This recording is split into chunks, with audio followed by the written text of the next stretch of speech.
Oh, fighting games are something or other. Fighting games are sus. There we go. Ah, yes. Yes, fighting games are very sus. Yes. When the gem is 3 frames. Yeah. Yeah, I watched Maximilian Dude and his friends play it, and yeah, that's something occurred to me. Yeah. That Among Us fighting game has got to be one of the top 3 most balanced fighting games of all time, alongside Karate Champion and Street Fighter 1. Ah, I see. Which is not to say that it's bad, but it's just funny because it's like people always say that you're never going to get a game with perfect 50-50 matchups across the board unless it's just one character. Yeah. Well, that Among Us fighting game is just one character and you only pick the color. Ah, I see. Yeah. Which makes sense. What else? What? How are you gonna make a diverse roster with that? You know? I mean, like, you could, because there are, from what I can gather, there are memes about Among Us colored play. Like, I don't know what to call them. Like, the colored beans have different personalities in the meme sphere or something like that. So you could have used that as a basis and just make actual characters out of the colored beans. But yeah, but I think that work. This guy was trying to be accurate to the game rather than the fandom. You know? Yeah. I don't know. I didn't even look into the game because honestly, like, I'll fucking play Fight of Animals before I play that game.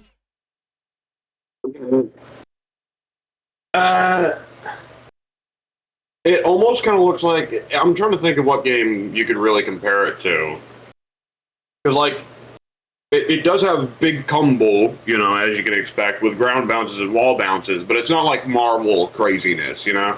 Yeah. I guess the combos, it's almost like if Strive had bigger combos, honestly. Ah. If Strive had more combo freedom, I think you'd have the Among Us fighting game. That's a sentence, isn't it? Yeah. It occurred to me what I was saying about halfway through me saying it.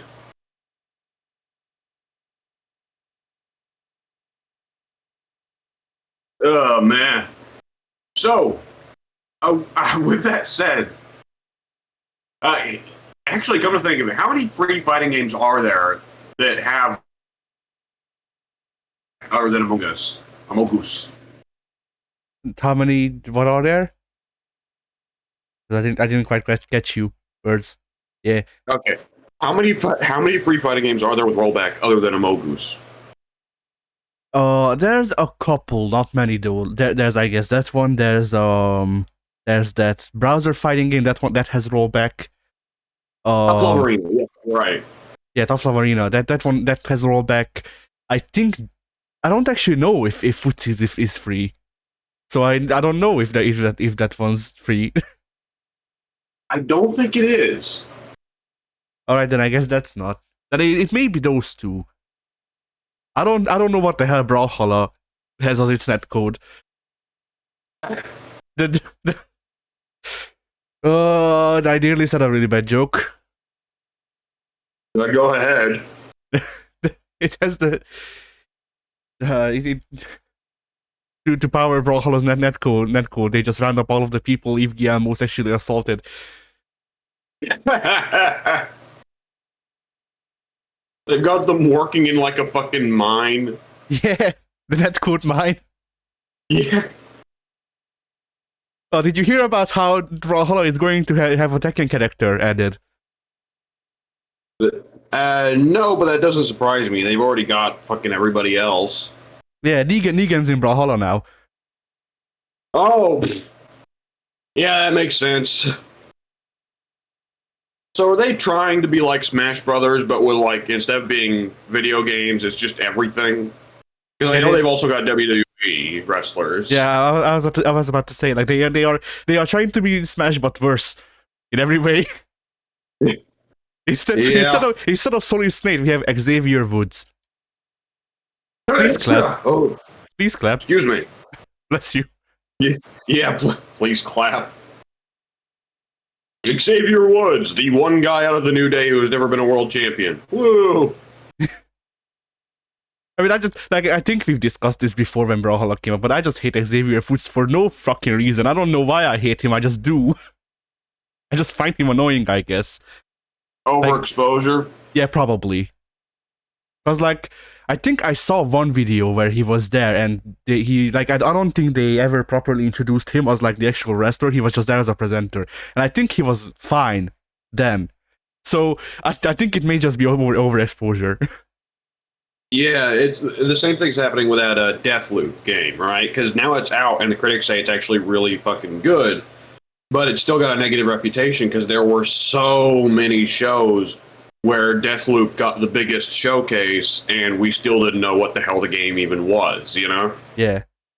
It just seemed like this bizarro style over substance game, and it certainly didn't help that it was marketed with kind of like a off-brand Guardians of the Galaxy marketing, you know? Yeah. So yeah, that was a weird case, and stuff like that happens. It's weird. Overexposure is a weird thing because things need to be marketed, or else people aren't going to know about them. But people get really upset when they have to see something a lot without actually ever touching it. You know? Yeah. And I mean, and even more so when people have to see something a lot when they dislike it. I think that's even more of a thing because the Witcher 3. I don't think I need to say anything more. Yeah. Yeah. Ooh. Anyway. So yeah, Brawlhalla. It exists. Oh. Did you play anything this week? No, I have not. I don't think. Technically speaking, I played a fighting game, but not really because I opened up Street Fighter V because it got an update literally today. And I opened up the menu. I looked at the fact that I still can't buy any of the DLC characters because I can't grind money because the amount of money you get is minuscule and I can't play online. Yeah.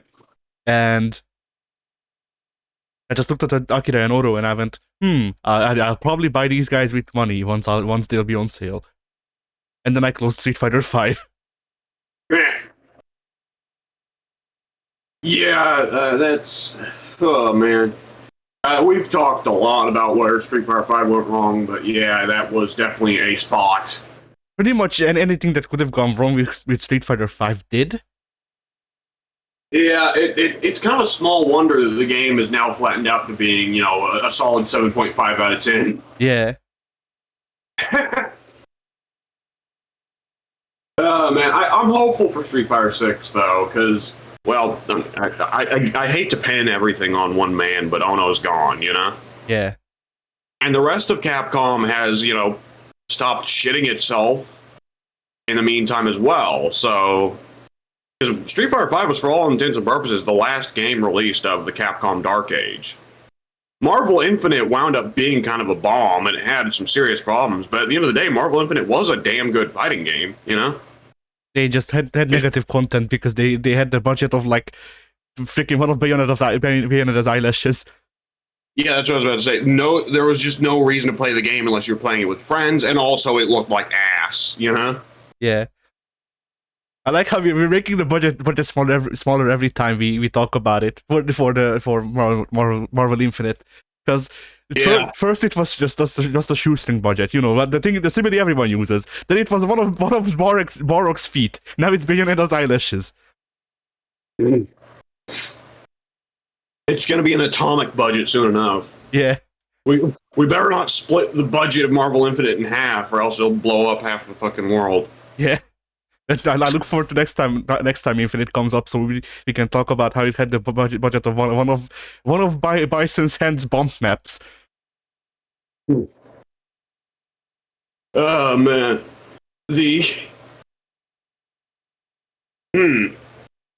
I didn't play any fighting games on my week either. But was there any other particular fighting game news that has come out in these past 2 weeks? Not really. I think we've covered most of it. It was just the Among Us fighting game and Negan that I saw, at least.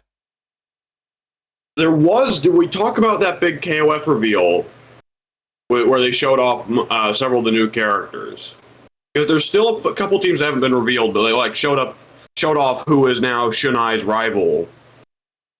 I mean, we And, talked about the trailer, but we didn't discuss the new characters too much. We just said that they exist and that we don't know a lot about them. Yeah. What I'll say is, visually at least, it looks like they're better than Shunai, which is easy to say. Which, I mean, it's kind of a recurring thing sometimes with Cat. No, it isn't, but it is. Would you say Iori is better than Kyo? Because I would. Overall, I like Kyo, don't get me wrong, but overall, Iori's great. yes. Overall, yes. There are some things like there are some designs when Kyo has a better design than Iori, but when you just when you compound them as just the two characters over their careers, Iori is overall better, I'd say. Yeah. Cause even I'd say Maximum Impact 2 Kyo has a better design than freaking Fur Jacket Iori. I don't even know what to call it. The ballroom dancer. Yeah. Did K-Dash have a rival? I don't know. Because I think they wanted to make Shen Wu be Ash's rival, but it didn't really stick. Because not every character needs a rival, and there wasn't really space in Ash's story for a rival. Yeah. Ash's rival was life. Yeah. And eventually he beat it. Unfortunately, it's now come back. Yeah. You know, K-Dash's rival was freaking nameless. Yeah, I was about to say Chrysalid. Yeah, which means K-Dash is the only one to actually kill his rival. Yeah. I like to think that afterwards K-Dash called Kyo a pussy. You didn't even kill your antagonist. Blew himself up. Yeah, right. I always forget that. Yeah, I always think that Kyo just killed him himself. Oh, I'm sure that if you go through the KOF series, none of the bad guys ever got killed by the hero. They probably all killed themselves some way, right? Probably. I mean, Verse died. So technically, Shunai has a kill over Kyo. Yeah, did Kyo not kill Orochi? I forget. That was either Kyo or Chizuru, I think. Chizuru could kill. Yeah. I could absolutely believe Chizuru would kill. I mean, I think Chizuru used freaking ancient Japanese magic to kill Orochi, but that's still Chizuru. Yeah. Chizuru is like Rose if Rose had an edge to her, you know? Chizuru is Rose if Rose didn't suck. Yeah, pretty well, yeah. I'm sure Rose is an interesting character in the actual story of Street Fighter, but she's just so lame to freaking fight against or just fight as to me that I never even looked into her story, even though now I know her story because of you. So yeah, I don't know if there's any really story other than she is a fortune teller and she is the good part. She is the V out of M. Bison's Urizen. Yeah. I'm trying to think. Well, I guess we could also just talk about if there's any particular topics we wanted to hit. Yeah, I suppose. I mean, we do always end up talking about fighting game design and stuff like that on this podcast anyway. Yeah, that's usually what it boils down to. Yeah, we don't actually talk about the news that often. It usually boils down to talking about what are fighting game devs doing to try and make the game more accessible to casuals, and is it or is it not working, you know? Yeah. So I'm trying to think of something it's hard for me to not try and think of something, though, that wouldn't just be ripping off what Sajam has been talking about or something like that, you know? Yeah. Because, I'll just, fuck it, why not? Because the most recent Sajam video was him talking about how he was basically saying, a lot of people say, oh, well, I know this matchup, I know this character matchup, and what they actually mean is, I know how to counter the move that this guy throws out the most often. I don't know how else to fight the character, but hey, I can counter Shoryu, so I know how to punish Shoryuken, so clearly I know the Ryu matchup. And while I was listening to that, it occurred to me, man, how many matchups do I actually would consider myself to know? That's a funny thing because I never say that I know matchups. There's one matchup that I know I don't know, and that is yeah. I'm willing to bet there is one that each of us know. I'm willing to bet that by now I know the Slayer versus Johnny matchup, and you know the Johnny versus Slayer matchup. You're wrong. I was going to say the one matchup that I don't know is anyone against Slayer. Like the Slayer is a hard counter to me, the player. No matter who I play, Slayer beats my ass, regardless of who's playing him. He's a very bizarre character, which is, I think, part of why I love him. You know? Yeah, I like Slayer. I'm not saying all of this to try and shit on Slayer because I played Slayer. I like him. He's a fun character on the roster as a character. He's fun to play, and he's fun to play against when he's not currently drilling your ass. But yeah. But well, what I mean is, he's a weird character to play against. He's not like other characters in terms of psychology, which isn't unusual for Guilty Gear, but you know. Yeah, I don't know because a lot of the characters in Guilty Gear are unusual in their psychology, and it also very much depends on the player in the older Guilty Gears, at least. Yeah. Because like I remember there was a match, and I think that shows very much the difference in how some players handle some characters, because we had a match in Exert, but neither of us really knew how to play the character, where both of us were Venom, because we skipped over Venom accidentally, I think, while we were going through the roster. And, accidentally. I mean, you probably skipped him because you don't know how to play him. I skipped Venom because I didn't remember that he was on the roster. but okay, so, I just had an idea. Yeah, go ahead. I'm just gonna be straight up. Whenever I do come back to recording LPs, which may not be this Saturday, my sister thinks that our satellite was not the one that went up on that rocket yesterday. Oh, but I at the same time, she doesn't know. We don't know. So like, we're really just relying on other factors. On but the that's musket. another thing entirely. The elongated musket. Yeah. Whenever I do get back, the first video I want to do is I want to play X2 again with you and Payne. And I want just for like an hour of, matches or whatever we do, that each of us to play the character we think we are least suited to. And for me, that'd be Venom. Yeah. I don't know who I'm least suited to in X2 because that covers a lot of characters and no one at the same time. Because like I go out of my way to play characters I don't know how to play because I want to learn how to play them, and I am willing to lose to get there. Because a match is a match. Doesn't really matter. So like I think my worst character that I know I'm really bad with is Eno, but there are definitely characters that I'm worse with overall. I just don't know who it is off the top of my head. That's kind of surprising. Like, you love the up close, like low jump overhead mix up, and that is Eno as a character fundamentally. But yeah, but the issue you have, like, for one, I think I'm pretty sure I've said this before, but I like having the option of turning characters who aren't rushdown into rushdown, even if I don't always do that. Like a lot of times, why you play Chip.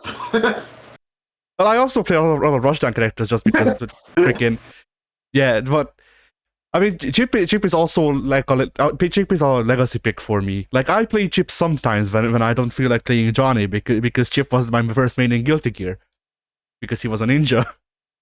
Yeah. But like overall, so like there are characters that I play because, or there are characters that are rushdown that I play because they are the characters that I learned how to play rushdown with and stuff like that. But I also enjoy having the option to play rushdown with characters that aren't designed to do that. Yeah. And with Eno, my biggest issue is the dash. Because to keep the pressure on, I like dashing and dash canceling and shit like that. And Eno flies. And it trips me up. Yeah, it's something to get used to, but it's just like it allows for virtually instant overheads, which are fucking brutal. I mean, I suppose, but it's the same reason I don't play Morrigan. Like I've tried to play Now Morrigan. Morgan's the Yeah, weird one. Yeah, Morgan, it's like, what the fuck? She's a zoner. Why would she do that? why not? But then again, Darkstalkers is almost kind of like the like precursor to Guilty Gear in a lot of ways, and Marvel in a lot of ways. So Yeah. it may be part of that whole Guilty Gear mentality of allowing multiple play styles. Morgan can play Zoner, but she can also use that dash to play Rushdown, you know? Yeah, Morrigan's actually pretty okay with Rushdown just because she has a Shoryu. Like Morrigan, Yeah. Morrigan can just do a string of normals, cancel into Shoryu, and then do an air Hodo from what I remember, and that's a combo. Yeah. But yeah, so like Eno may be my worst. Testament may be my worst, just because I probably don't remember like 90% of his inputs.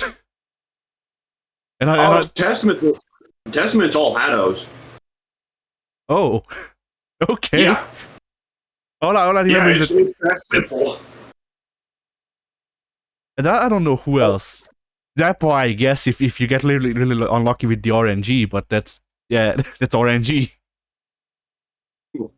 Yeah, well, thankfully Zappa isn't as RNG reliant as he was in older versions, and he has to just build up orbs to become the super version.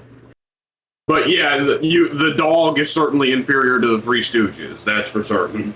I mean, pretty much anything is inferior to the Three Stooges because the Three Stooges have like perfect zoning, and the dog is a cross-up tool. There's a sword. I have no clue what the sword does. There's also the stand, but I never get to use the stand. So the sword is mostly there to improve his normals. Yeah, the dog. When Zappa has the dog out, he's almost kind of like Venom light, you know? Yeah. Did I say Venom? No. I was partly correct there, but he's kind of like Eddie light, Zato light. Yeah, they're Zato light. Yeah, thank you. No, when he has the Three Stooges out, he's Venom light. When he has the Three Stooges out, he's a Arakune. Yeah, pretty much. That's why everybody hates Arakune. Yes. Yep. Arakune legitimately is just, what if we took Venom and then also made him Zato? Oh, yeah, that's absolutely correct. No, Arakune doesn't require as much work as Zato does. Well, no, I'm talking about having Zato's normals and like freaking Venom's zoning and like, or not Venom's, freaking like he does the three Stooges shit, but also has Zato's normals for the most part. Yeah, but fucking everyone in BlazBlue has weird normals. True. That's like one of the things that turns me off about that game is that like the hitboxes on all the normals are just like bizarre to pick up, you know? Yeah. Yeah, same here. Like that, there is still one like there's this mod for or Central Fiction that's I think called like Central Fiction Plus or something like that. I forget. But they modded all of the characters to have basically the unlimited version because Central Fiction doesn't have unlimited versions of characters. And 9 has an overhead that's very obvious but also kind of fast. I think. Oh no! She has a move where she summons fire from the ground, but to do that she does this overhead kick and then slams her leg down to summon the fire. And that's cool. That move was modded to be Joe's freaking world's mightiest shin kick, or whatever it's called. So it's this long wind up where she's doing this overhead kick, and you expect it to hit on the overhead, because you know that's how the animation goes. No, it's a low. Yeah. Yeah, that's great. One of those moves where it's absolutely going to get you the first time, but every time after that, fool me once, shame on you. Fool me twice, shame on me. You know? Yeah. And that's just like, I don't know why, but that's just so funny. Like the fact that that's an actual move, that's not a Mugen move, is like unreal to me. Well, it's still a modded move. Modded moves are kind of Mugen. But it's a modded move in BlazBlue, but I'm talking about it in KOF. Because the modded move was modeled after one of Joe's supers from KOF. Yeah, the super low kick. I don't know. I love the super low kick because it's a funny joke super for him, you know? Yeah, that's what I'm It's like saying. Yes. It's like if the Vulcan punch was. It's like if the Vulcan punch was fucking stupid. Yeah. Is the Vulcan punch the #1 reason to play Ralph? The Vulcan punch is the only reason to play Ralph. Or anything else, there's Clark. Yeah, I was about to say. Otherwise, he's just shittier Clark. He does have dive kicks that Clark doesn't, so there's that at least. I guess, yeah. Does he? I think in KOF 13 they even made it where Ralph doesn't have the fucking Argentinian backbreaker anymore. I think so. I think he doesn't. I don't remember though. Which I very distinctly remember Wooly complaining about, because Wooly, you know, is a huge Ralph main. And that was a big hit for him, because part of Ralph's whole thing was that he was kind of a rushdown grappler hybrid, you know? Yeah. Yeah, that one's a pretty brutal one. What's the most brutal move loss in fighting game history? Where it's like, oh fuck, this character is now entirely different. I mean, I can just go for the low one and go with the Shengoku Satsu in Street Fighter 5, because if you're picking the freaking the V-trigger to use the Shengoku Satsu with, you are not playing Akuma. You are playing the Shengoku Satsu, because he might as well, like, he's just so shit. That V-trigger is so shit. It's not worth it. Yep. Yep. Yeah, I really hope that Street Fighter 6 goes back to the Street Fighter 3, Street Fighter 4 era of having one Universal Super and then you can pick an Ultra or something like that, you know? Yeah. I mean, like, if we continue with trying to make all of the shotos feel different, I would be really, like, I would find it really funny if freaking Roman cancels became Akuma's thing, because he can do them in Street Fighter 5. I don't know how they. Yeah. Oh, I was just gonna say, I could see Akuma of all characters being the one who keeps that. Yeah. Yeah, like it fits for him. The funny thing for me is that they even have the big red pulses, because why not? It's just Roman cancels, I guess. Yeah. Like, and Ryu's thing as a character is going to continue to be that he's boring. Yeah, Ryu's thing as a character, we continue being low tier. Yeah. Well, no, Ryu's super high tier in Street Fighter 5 now. Oh yeah, because he can actually, they actually gave him 3 combos instead of 1. I forgot. Yeah. Like, you know, there's that Bruce Lee quote of practicing one strike 1,000 times versus practicing 1,000 hits 1 time, and like, obviously, fighting games and actual martial arts are different. But like, when it comes to fighting games, at least, freaking, like, having variety in your approach is kind of necessary, and the fact that Ryu is designed against that is kind of bad. Well, I could understand having limited options if those options are really strong, but Ryu's aren't particularly strong. Like, Zangief doesn't really need a whole lot of moves, he just needs the pile driver, right? Because the pile driver is just so strong it defines his whole moveset. Yeah. But yeah, compared to Akuma, part of Akuma's whole thing is that Akuma gets a lot of options to make up for his weakness, which is that he's got low health. Yeah, Akuma has options on like middle to low damage depending on the game, but he also dies very fast because, like I don't actually want them to release it in a live game. I would just like a demonstration of what Akuma would play like with like Ryu's health. Not even like Zangief's, just a normal health, or a base amount of health. Just how scary he would be. But then again, we've probably seen that. You need Street Fighter 4 launch, Seth? I mean, we've probably seen Akuma with a normal amount of health. He's just unplayable because he's Shin Akuma in the arcade mode of Street Fighter 5. Does Shin Akuma not have any special moves other than like the usual Akuma stuff? He just gets an infinite V-trigger one. Oh, that makes sense.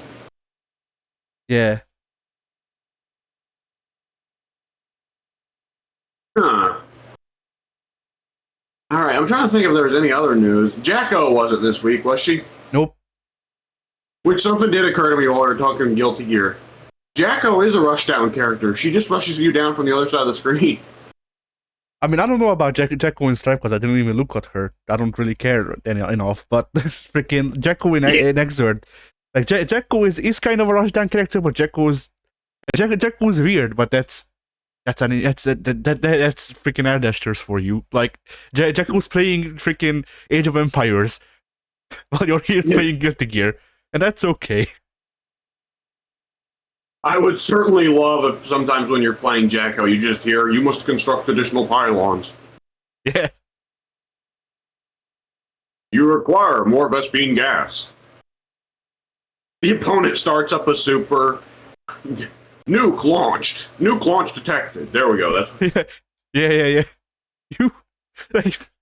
I'm imagining Jacko's freaking like round start animation being on her phone, and then from out of the phone speakers just hear, "I am fond of pigs."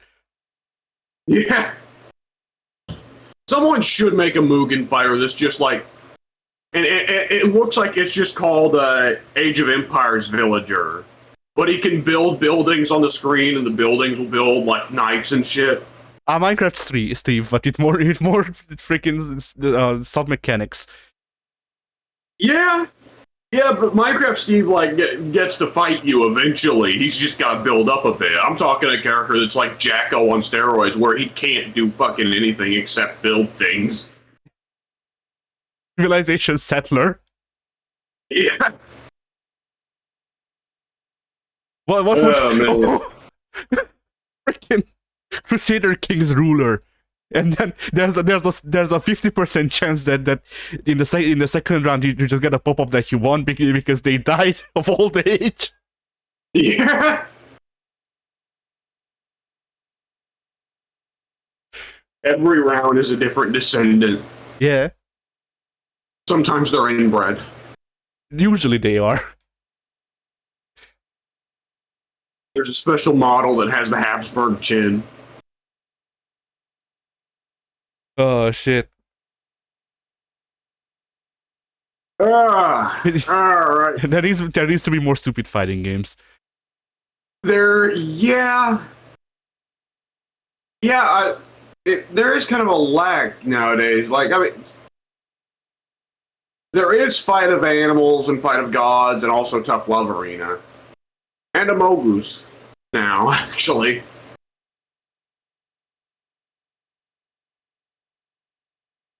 Yeah, like, I don't know. My thing with the Fire Off series is just still that the joke is that it's low quality, and I don't really like that joke. Oh, that's not the joke. I don't think they intend for it to be low quality. I mean, I don't know what I think we've said this before, but I've never played those games because I just don't like the looks of them, and that's about it. Like, you know. Yeah. I don't like the games. I'm not calling those games bad necessarily, because I wouldn't know their gameplay. It's just they don't really do a really good thing of selling themselves aside from anything aside from, oh, this game looks like actual garbage. It also has animal memes or like freaking Jesus on a cross coming down and saying he's come back for the people. Like, you know, yeah. it's a thing where you come across it and you go, haha, funny, and then you never think about it again. That's most indie games that come out on Steam nowadays. Yeah, that and hentai. Yeah, plenty of that. Oh man, I guess there hadn't been a whole lot of fighting game news going around lately. Nope, not really. And like, it's always, yeah, go ahead. Oh, I was just gonna say, like, it's always bound to be kind of a slow period, right? Yeah. Because NetherRealm is working on whatever they're working on. The initial. Oh yeah, that got leaked. That got leaked. You were right. Yeah, I saw that. Yeah.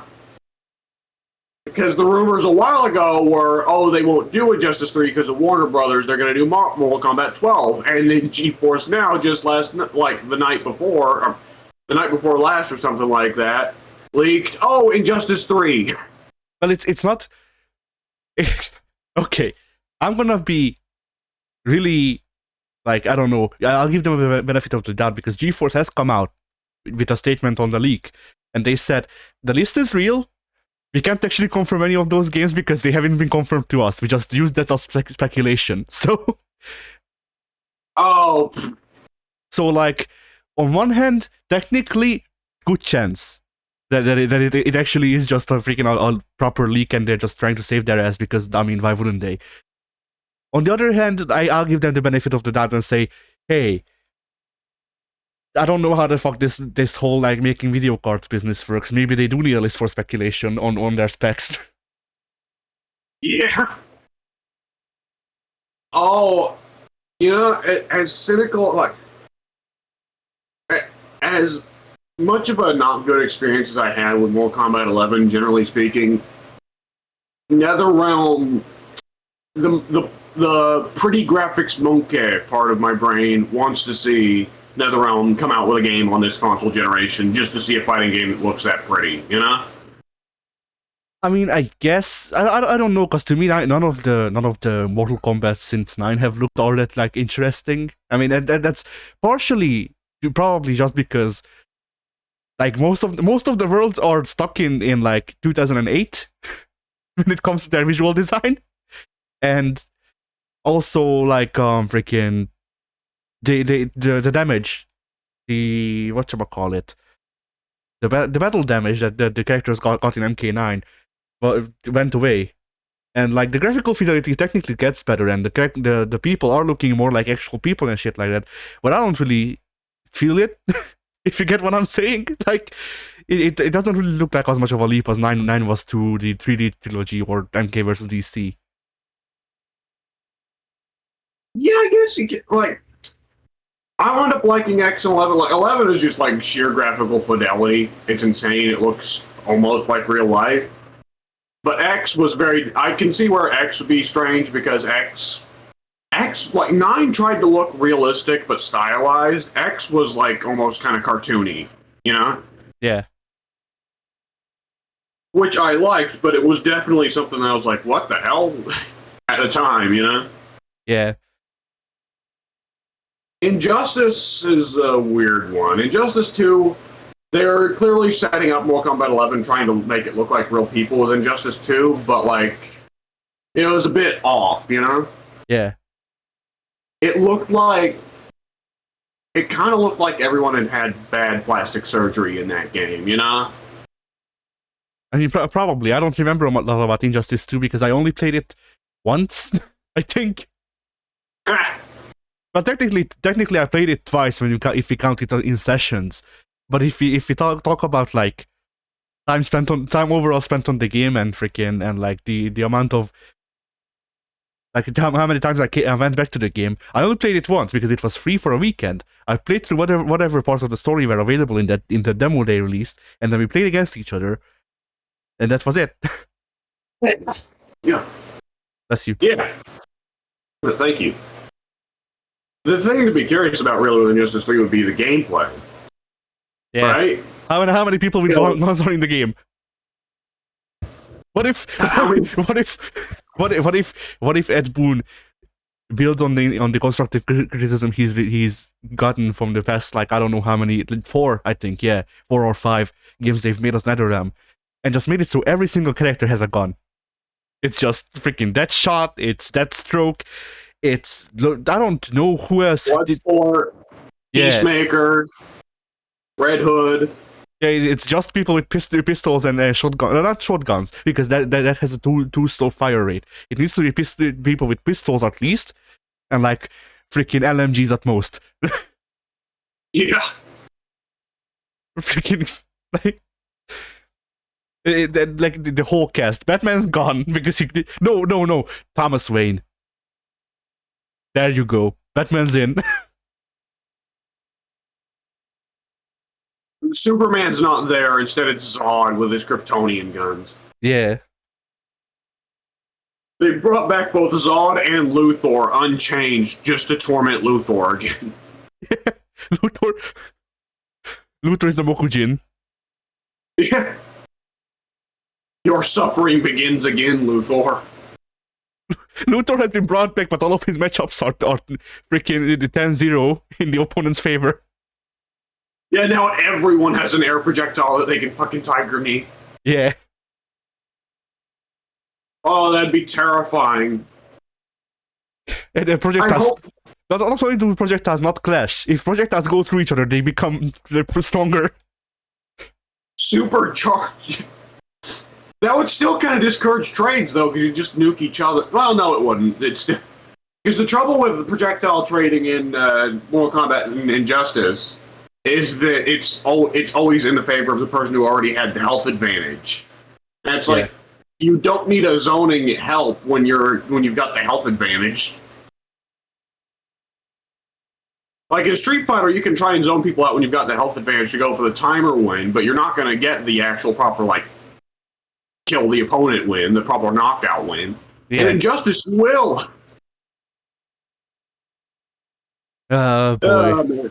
Like yeah, that's a thing that I don't get as much. Which like like I guess I can see the argument against it, but at the same time, like why don't they just go, hey, this shit's cool. It may be a bit anime, but hey, John Wick probably does fucking shit that's similar, and just have the bullets clash. Like I don't know. I think on some level it's because ultimately Injustice and Mortal Kombat hit a certain base of community that Street Fighter doesn't hit, that only really Tekken comes close to hitting, which is people who think that every game needs to be realistic. Right? Because it's the same people that think that fighting... Because nothing is more realistic than Hanzo Tasashi coming back from the dead as a revenant with a burning fucking skull and annihilating the entirety of the world. Summoning Blaze of being a giant made of fire and magma. And then Raiden, who is, by the way, a thunder god, going back in time so that he can kill Liu Kang again. You know these people. You know what they're like. I know. It's just like I don't get them. It's along the same lines. People who are like, oh, I only play Tekken because it's a realistic fighting game. Nobody's throwing fireballs at each other except for Devil Kazuya. Yeah. And Devil Jin. Yeah. And Akuma. And Heihachi's wife. But no. You see. Dad. But no, you see. Tekken is a realistic fighting game, which is why there's a bear, a kangaroo, and why Devil was the final boss of 2. Tekken's only getting unrealistic now that Akuma is playable.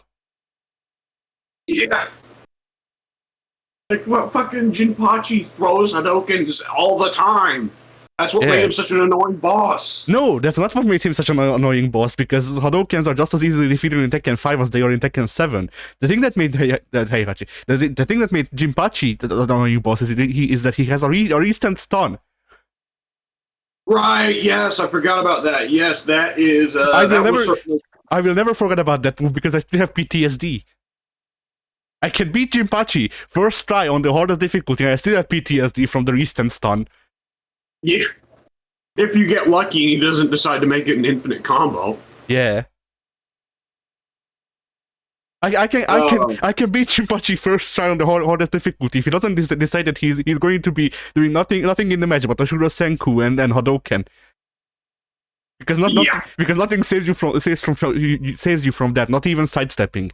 Yoshiro Senku has less recovery than the sidestep, I'm pretty sure. Yeah. Oh god. People are confounding. Yeah. Like, I want to hope that with Injustice 3, they'll learn lessons from both Injustice 2 and Mortal Kombat 11, right? Because the lesson learned from Mortal Kombat 11 is that characters can't just be hard archetypes. And the lesson learned from Injustice 2 is don't make zoning the strongest thing in the game. I mean, we can only hope. But at the same time, like, did enough people leave Mortal Kombat 11 for them to get the knowledge of you can't just make every character a hard archetype? Yeah, but at the same time, like, I think on some level, like, Ed Boon genuinely does love fighting games, though now he's evidently more interested in Virtua Fighter than anything else. And I think, like, NetherRealm knows that what they do with the gameplay doesn't really matter that much. The casuals are not playing for the gameplay, they're playing for the story mode and the unlockables. So I think on some level, like, there's no way. They did not add features like clashing in Injustice 1 for the casuals, you know? Yeah. Like, for most casual players think that you do better in fighting games by hitting the buttons harder, you know? I mean, I don't know if I go that far, but then I don't play against a lot of casuals. Oh, I'm talking ultra casuals. I ain't talking your mom. I'm talking dipshit McGee. You ain't talking my mom, who has expressed interest in doing sets with us in Guilty Gear, by the way. I'm not joking. The idea of getting trash talked in Hungarian by a middle-aged woman terrifies me. I'll be sure to let her know. What is the form of this attack? What's it say when Gygas attacks you in Earthbound? You cannot fathom the manner of this attack or something along those lines. Yeah, there you go. Oh man.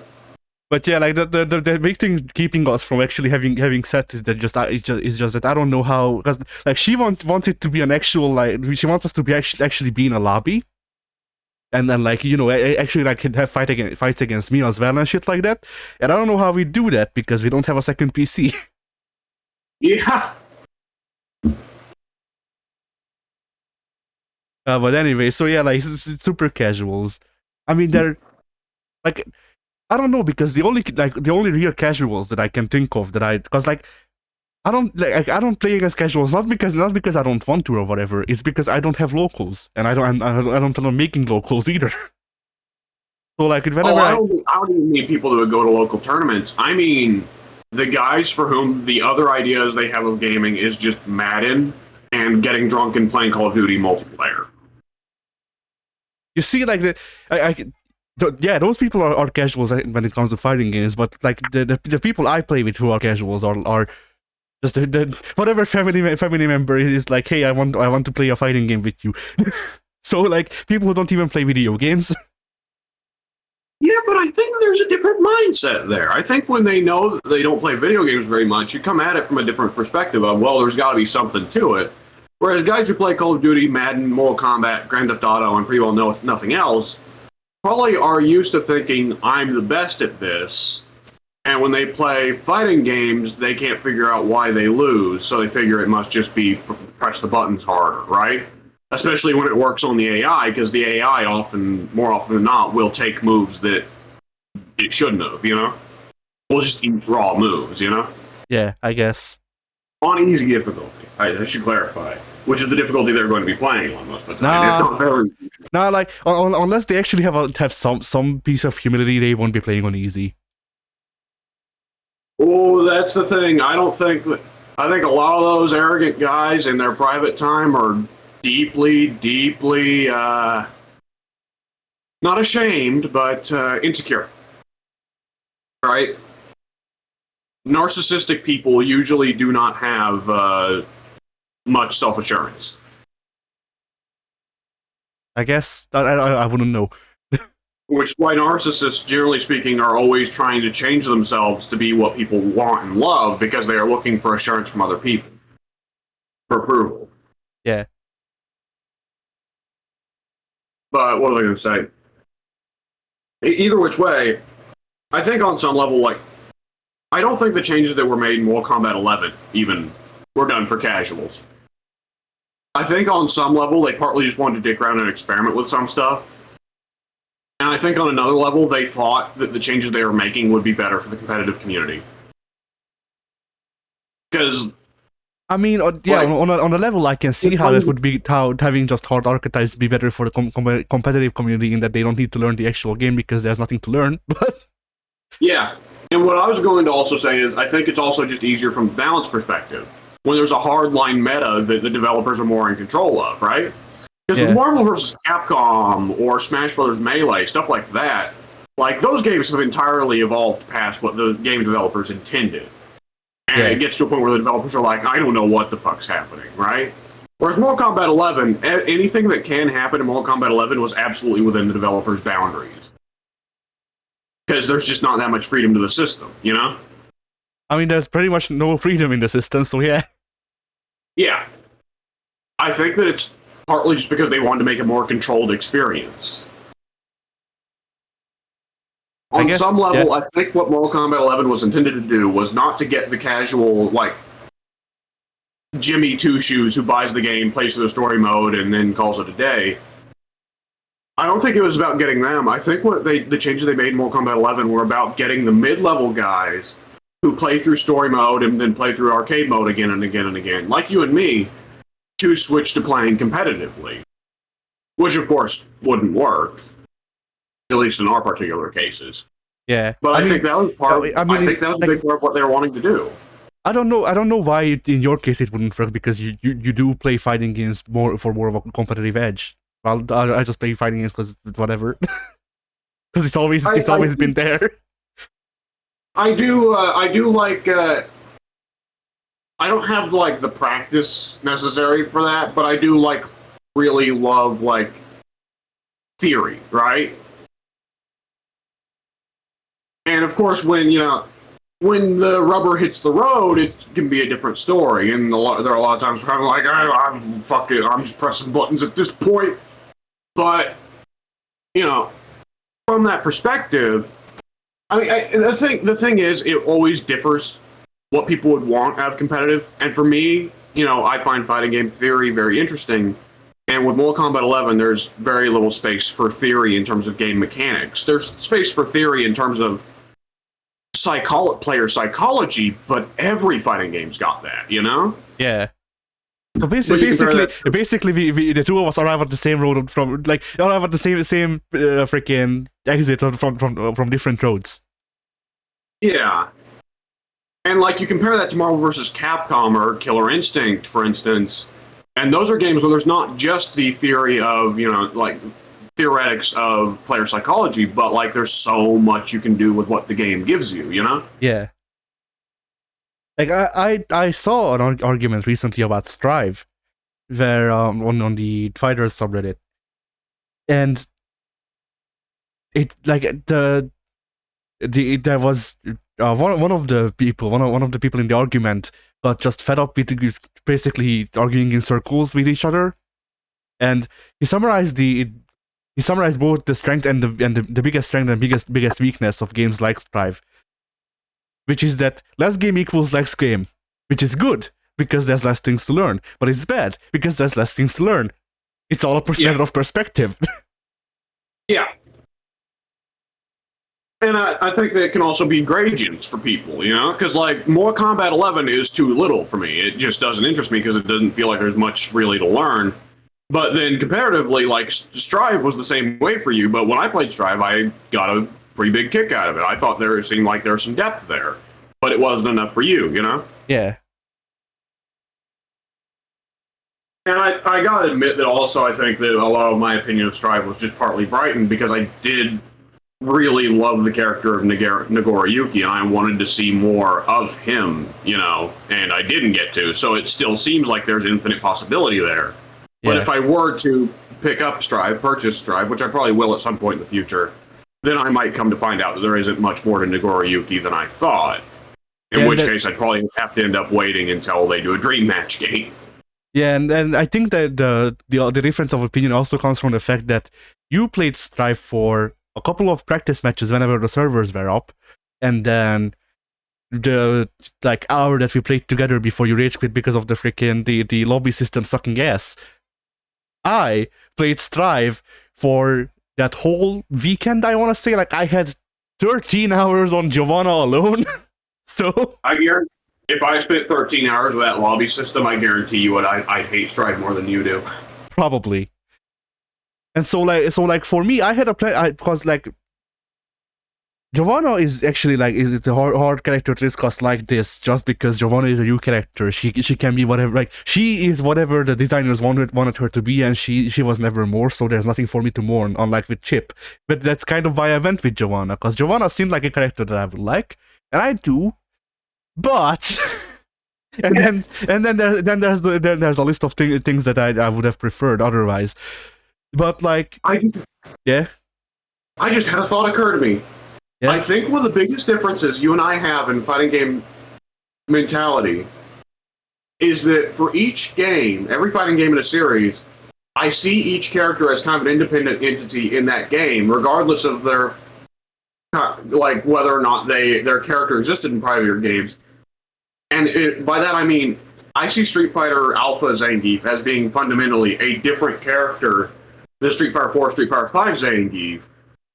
And so when I go into Street Fighter 4, Street Fighter 5 and he's changed, I don't so much look at it as they ruined my boy so much as I just see him as a different character. But you see them as like longer running, evolving characters. And I think that's what also one of the big differences between you and I in terms of how we perceive fighting games. That never really occurred to me until just now. You are right though. That is something. It never quite occurred to me, but yeah, that is interesting. Yeah, I probably perceive the characters as a growing entity that it basically iterate on themselves with each game, just because I also really like fighting game stories when there's a reason to like them. Yeah.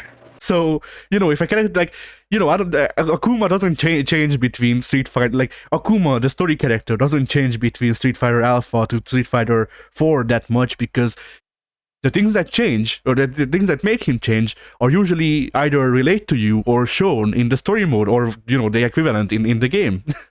So, like, to me, usually it's supposed to make sense. So when you get things like Akuma doesn't have, like half of his moveset, then it just feels bad to me, because it feels like the character took steps back without an explanation. Yeah. But yeah, so like with Giovanna, Giovanna is a weird character to complain about for me, because there's no prior history for her having more.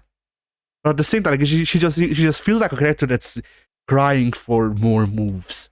Like, she just needs more things to do. I was say, like, could you imagine having more? Because, like, with Nagoriyuki, I could kind of picture him having more than what he did, Yeah.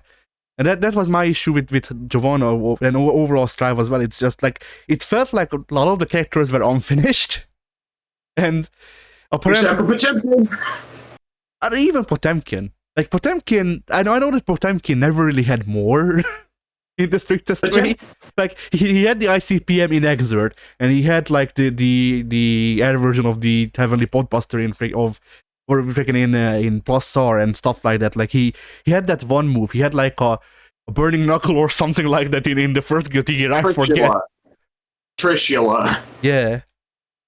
Which, what I was about to say is, like, Strive Potemkin doesn't feel that off, because, like, ICPM is a bit of a... you miss it a little bit, though it was kind of a memey move to begin with. But Trishula was not a move you used at all for Pod. So it didn't feel that different, Is Trishula gone in Strive? Yeah, he doesn't have it. It got replaced with a machine gun. Huh. Okay. I didn't know. Yeah. But yeah. So, like, Potemkin doesn't really feel all that different from in between his iterations, because he always picks up a move, loses a move, more or less, in between the games. But even Potemkin didn't really feel right, but because of the movement system, because of everyone weighing, like... Guilty Gear Strive is a game where you're playing as the wolf from the Red Riding Hood post the story, which I don't like. Depends on the ending of the story that you got when the fairy tale was told to you. But around my neck of the woods, the Red Riding Hood usually ends with the wolf with stones in its stomach. So, like, that's the best way I can describe how Strive's movement felt, at least from memory. Like, obviously, it may be better, it may be worse. I don't know, because I haven't played Strive in months, and I probably won't play Strive for a couple more months, because there's just not many reasons for me to buy it. And I'm not gonna spend $100 just to say, yes, the movement is as bad as I remembered, but potentially. But anyway. So, like, Giovanna is a weird character to complain about with how she was designed, because technically there's not things for me to actually long for. Like, there's no precedent set for her specifically as a character to have more. But at the same time, while I was playing Giovanna, I just went, man, if I had like very much any other type of move aside from the Shoryuken that doesn't actually work, it would be good. Like Yeah. And like one of the like people around the release of Strive, people would post these joke patch notes. They might still do it. I don't know. People posted these joke patch notes where they would just like list freaking meme stuff about what changed about the characters. And for Giovanna, one of them was gave Giovanna Rugel's moveset, which I mean, yes, but also no. Like Giovanna looks like one SAS, but Giovanna's moveset is a send up to Street Fighter. Very obviously. So here's what I propose. Giovanna, but she has a Kuma's moveset. Because she's like 2/3 of the way there already. I'd say Giovanna is a character that distinctively does not need a fireball. Oh no! She technically already has a fireball. They merged the Hadouken and the Tatsu into the Falcon Arrow that she has pretty much. Oh, all right. But like Giovanna, like for me, Giovanna, what Giovanna really needed is that they need to take her one mix-up away, because that sets up for more mix-ups that you can't do because the moves don't exist in the game. But like if you take her one mix-up where she basically does a demon flip into Akuma's light kick from Tekken. Yeah. Then you could just split that up into the demon flip proper. And that would already make her character much more interesting because she has more than one mix-up. Because Giovanna, fighting as Giovanna, boiled down to to pressure loops and that one mix-up. If people can see through those two things, then you can't really do a whole lot. Like technically you can try to outfootsie them or whatever, but if they have better footsies than you, then tough luck.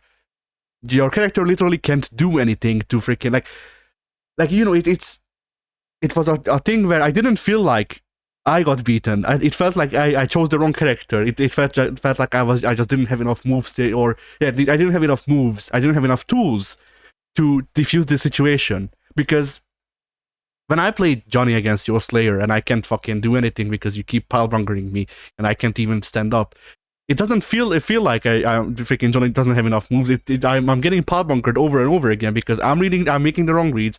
I'm not doing the right moves to stop your pilebunker. I'm not doing the right movement to get out of its way. And that's okay. Yeah. That's my fault for getting pilebunkered 15 times in a row. But then when I was playing against Ramlator, because feet, that's pretty much all I got for Ramlator players. Yeah. But like Ramlator, I think you've heard about this since then from other people as well, but I'm pretty sure I complained about it while the beta was going.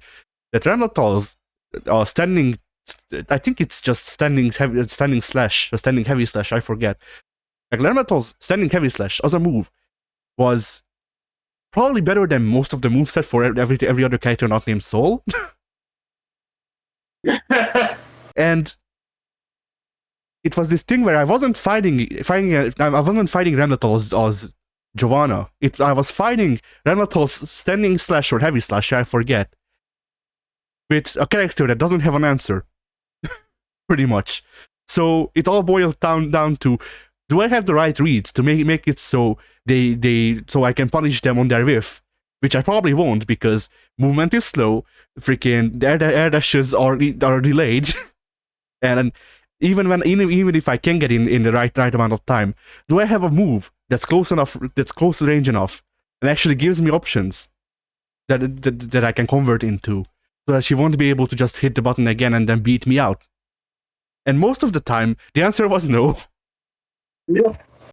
Because Giovanna's normals are not really good for most of anything. Like her slash into heavy slash is a combo route, and there's a couple of close slash, I think, that you can do. But like aside from that, aside from those combo routes, if you can't open someone up, then you're not opening them up, and there's not really anything fast on those buttons. There's jabs, which you can't do anything out of because there's no common normals from what I remember for Giovanna, or at least not any useful ones in that situation. Yeah. And it was like this was basically most of the matchups. Like whenever I had a matchup against anyone else, pretty much, it was fine. But Remlator and Soul were issues because Soul Soul is still an issue for most players because Soul was designed to have more freedom than the rest of the cast from the looks of it. And Remlator's one button was very good. I don't know if it still is. So I know. Yeah, go ahead. I know they nerfed the champion like crazy, but I don't know if they had to for Ram. Yeah, I don't know. There's still like I think I bring this up every time that Strive and Ramlator come up, but I'm still salty over the fact that Ramlator had an unblockable setup because it was just such like it happens to you once. And you're like, man, shit, maybe I just did something wrong. And then it happens in the next 3 games because everyone's playing Ramlator because she's showing her feet. And you just start hating Ramlator because why does she have an unblockable setup? Because Ramlator used to have this thing. I don't know if she still does. But if she does, then bloody hell. I don't know what's up. But she used to have this thing where if you do her beam super and Roman cancel, then if the enemy is trying to faultless defense the beam super, their faultless defense gets cancelled, and they get hit.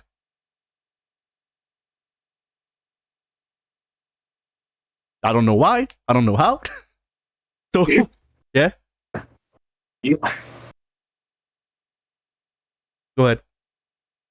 I didn't say anything. I was just saying, yeah. Okay. And that was something that I didn't like. I'm assuming that was an oversight, and it's probably been patched out by now. But like, holy shit, how? Yeah, I think that things made me stop playing Strive because I think there was still like a half a day left when I stopped playing Strive in the beta, and I was just like, you know what, I'd rather not play Ramlator Beam. Yeah. Because by the 3rd day, because it was like.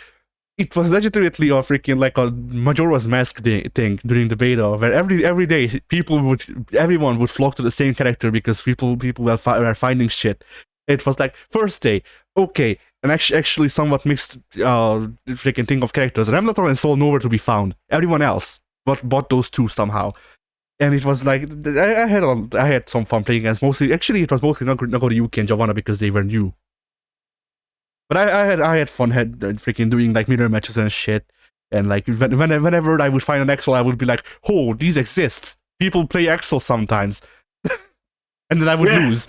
Because I had no experience fighting Exo in Strive. But yeah, that's a very interesting thing about player psychology, yeah.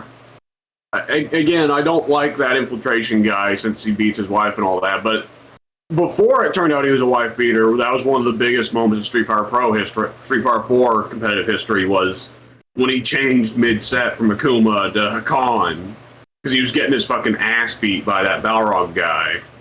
The guy named Balrog who plays Balrog, I believe. And because Hakan was so underused by competitive pros, the Balrog guy just straight up didn't understand how to fight Hakan. I mean, that's just good psychology. Yeah. Yeah, having pocket characters is a good idea if you're a competitive player. Neither of us are, so we don't. But well, you absolutely have mains and pockets. I just try to play everyone. I mean, I try to play everyone. It depends on the game, I guess. But yeah, I try to play everyone, or at least try to give everyone a fair share to maybe learn them down the line. Yeah, I guess when I play against people, I tend towards mains as well. And yeah, like you said, it depends on the game. Like Guilty Gear, I tend much more towards just having mains and pockets. Like I'm never going to really bother to practice that much with, say, Bridget, right? Yeah, like I don't know. Like I feel like I'm on the other side in Guilty Gear specifically, because in Guilty Gear I'm just like in Guilty Gear there's like 3 or 4 characters that I'm like, I'm never playing those characters because they're like their movesets are so strange to me that I can't really force them to play the way I want, and I don't know how to properly freaking like play the way they want. So it just doesn't work out. But aside from that, like there are days when there were days when I would just boot up Guilty Gear XX and just freaking like try to learn how to play Bridget a bit better, not even just properly, just a bit better. Yeah. But go anyway, continue. Oh yeah, I was just going to say, like, whereas Street Fighter, I try to play everyone, you know. But even then, that differs from game to game. Because Street Fighter 5, I don't bother to learn everyone because there are just some characters in that game that aren't fun to play. Yeah. Like Street Fighter 4, Street Fighter 4, pretty well the only character I'll distinctively say no to is Gin. But Street Fighter 5, I say no to half the cast. I mean, have you really tried playing Street Fighter 5 until you tried to learn how to do actual combos with Fong? See, that's the problem. I hate Fong as a character, and I think he's annoying as fuck, and he looks stupid. But every time I've played Fong, I found that he's really fun to play. I wouldn't even call him really fun to play. He's just like, Fong is like I've seen him described as such after we played with Goku, and I've actually apologized to Goku since then for playing Fong, because Fong is apparently like the quintessential pop stomper, seal killer character. Yes. Yes. Yeah, I didn't know that when we played. He annihilates people who are blocking. Yeah, like freaking. I didn't know that back when we played with Goku. So I picked Fong because I was like, well, he's not really a good character, so I don't see him really freaking like. Okay, Fong to me, like Fong hits me in the same spot that Dan does. So like I was like, well, obviously they designed this character to be shit on purpose, and apparently I was wrong. But yeah. The days of Street Fighter characters being bad on purpose are long since gone. Like, has Dan actually been non-viable in any of the games he's in? I don't know what's wrong with your... Certainly in 4 and 5, both, he's considered pretty viable, especially in 5, since he's got that taunt canceling thing. Yeah, that... I don't know if Dan's been that bad in the recent games, I guess. I don't remember if he was bad in 4. Yeah, I don't remember if he was bad in 4. He is good in 5 because of the canceling, and he did have the damp in it for a bit, and then they patched it out because of, I mean, yeah, can't really blame them. It's technically still there, it's just RNG based. Which, you know, it's Dan, so that makes sense. Yeah. In Street Fighter 4, the common tier list, which tier lists are tier lists, they're not 100% reliable. But the common tier list seemed to be that everyone is about mid-tier, except for Elena and, to a lesser degree, I guess, the twins and Chun-Li, who were kind of S-tier. And then there was B-tier, which was Dan and DJ, who were considered slightly worse than everybody else, but still very viable. I see. Yeah, and then which, I mean, when you play DJ, you can see why. Yeah. I love DJ, but DJ is kind of just slightly worse Guile. There was one tier above all, Yun. Yeah. To be fair, that was Twins edition. By the time of Ultra, they nerfed the Twins pretty hard. True. By the time of Ultra, it became Elena edition. Yeah. I remember Justin Wong said that if Street Fighter 5 hadn't come out, then the next year of Street Fighter 4 at EVO would have been all Elena in the top 8. Oops, on Elena. And he said, and he said it was not because Elena was like just super mega top tier, like she wasn't that strong. It's just that Elena is top tier but easier than most other top tier characters, right? Yeah. Because what makes her strong is that healing ultra, which is brain dead. Yeah. Oh man. I hope that for Street Fighter 6 they bring Elena back, but leave the healing ultra, because I always thought that was a stupid super, you know? Yeah, I agree. Like, it was stupid in Street Fighter 3 as well, you know? Yeah, I get it. I can see... Healing moves yeah, go ahead. I was just going to say, healing moves in fighting games go one of two ways. They're either useless or stupid. Yeah, I can see why it exists, like, from a characterization standpoint. I just don't like it. Yeah, it's the better way to do that sort of thing is just to give them resurrection, like Gil or Jason Voorhees, you know? Yeah. Or like healing. Healing works. Like I don't actually think I see healing as a power in fighting games all too much. But the one character that comes to mind when I think about healing done well is Carmine from Uni, because Carmine uses health on specials because he's using his blood, but his grab sucks blood out of the enemy, so he regains a bit of health. Oh, I didn't know that. Another one that is fairly good is Ragna. When Ragna activates his whatever they call it, the super mode in Blaze Blue. No, it's not unlimited. It's continuum shift, I think. Yeah. Whenever he does that, he gets lifesteal on all of his moves that are on 3. All of his moves where he does like Shadow Demon, Edge Lord stuff, you know. Yeah. Like, that's neat, because what that is, it's not just healing him for free, it's rewarding him for hitting people, you know? Yeah. And like, even with Carmine, like, all grabs can be teched in Uni. So... Yeah. Though, of course, throw teching largely is more...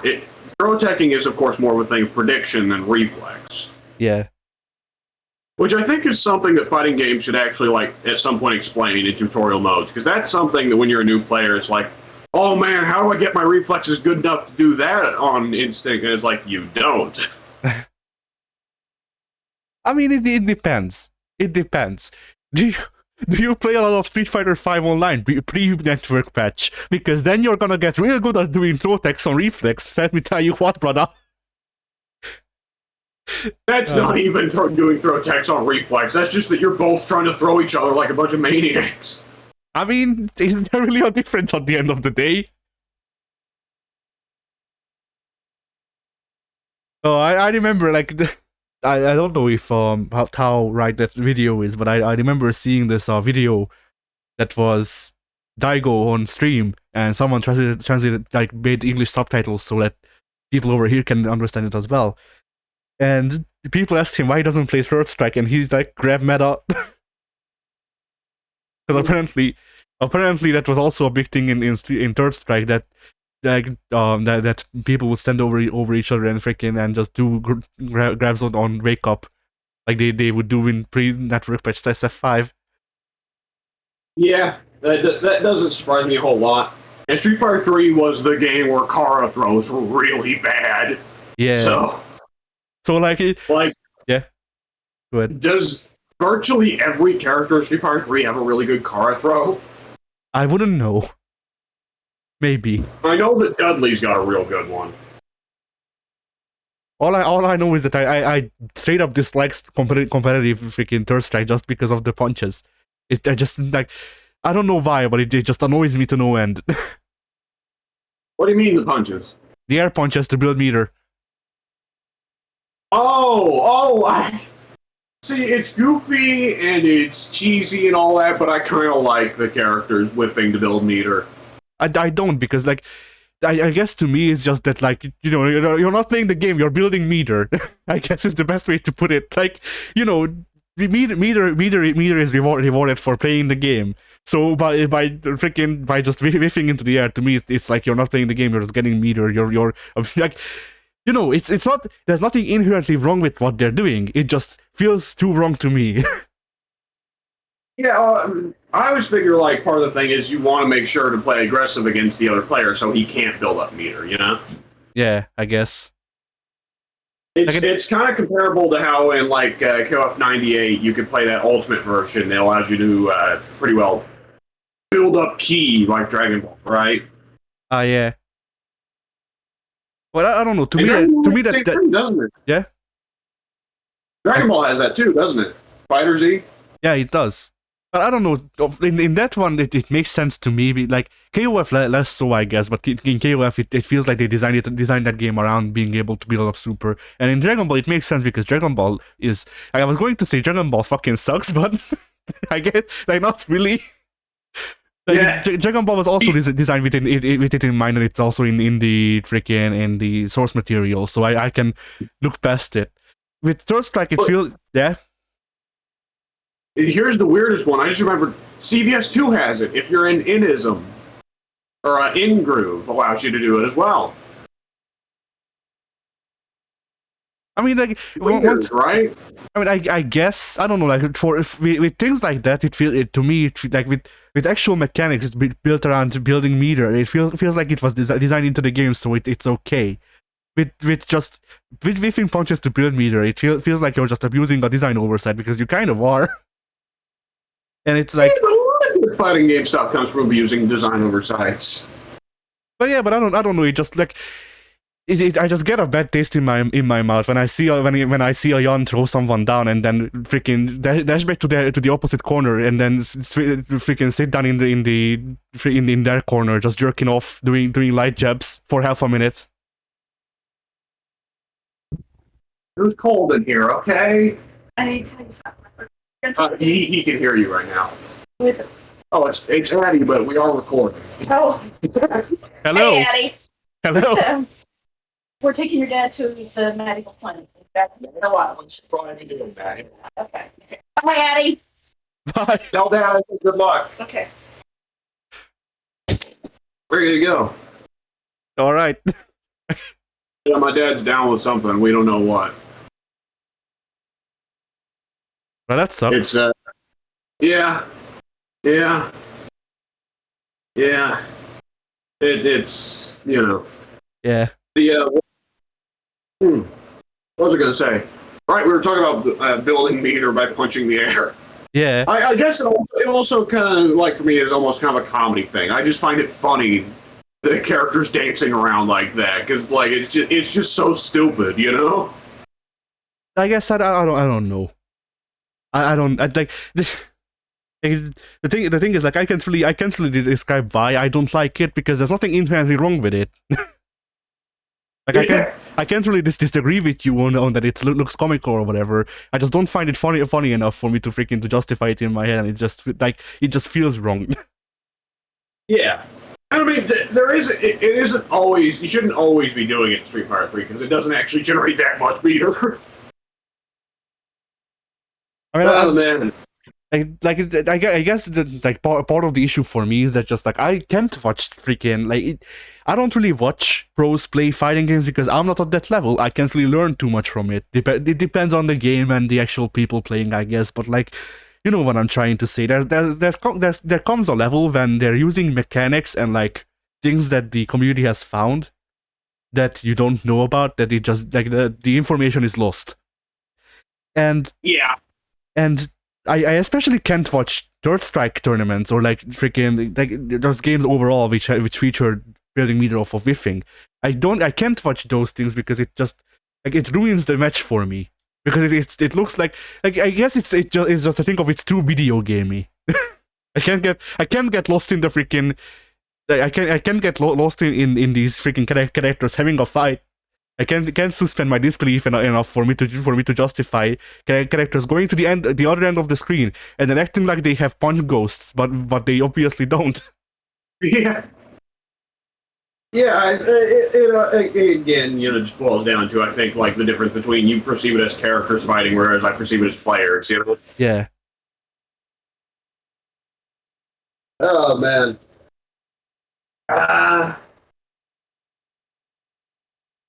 Is there anything else in particular you'd want to talk about regarding fighting games, farting games? Yeah, farting games. That's a different genre.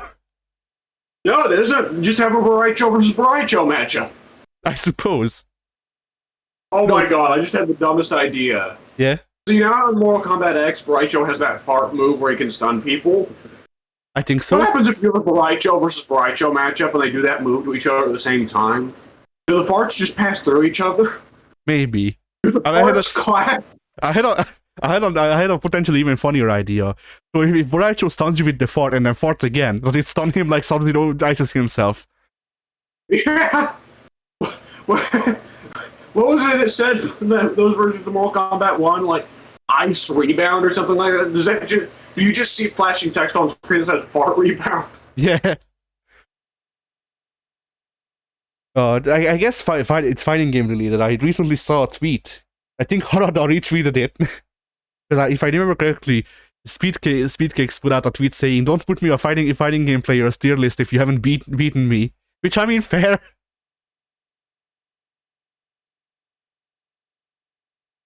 Who makes a tier list? Oh yeah, I guess that makes sense actually.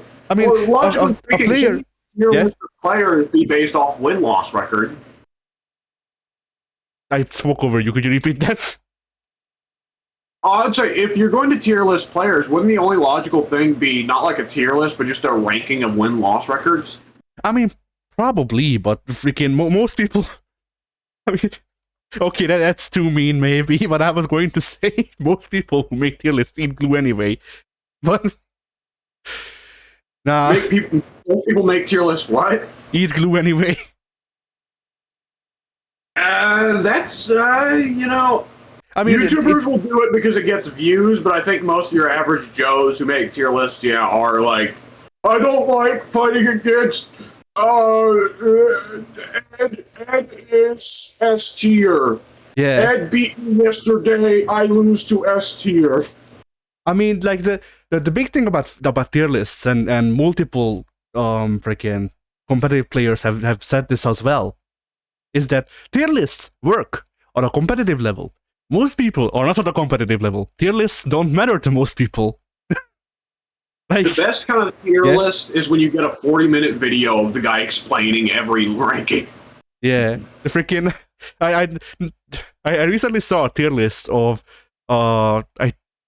who was it, or which game was it?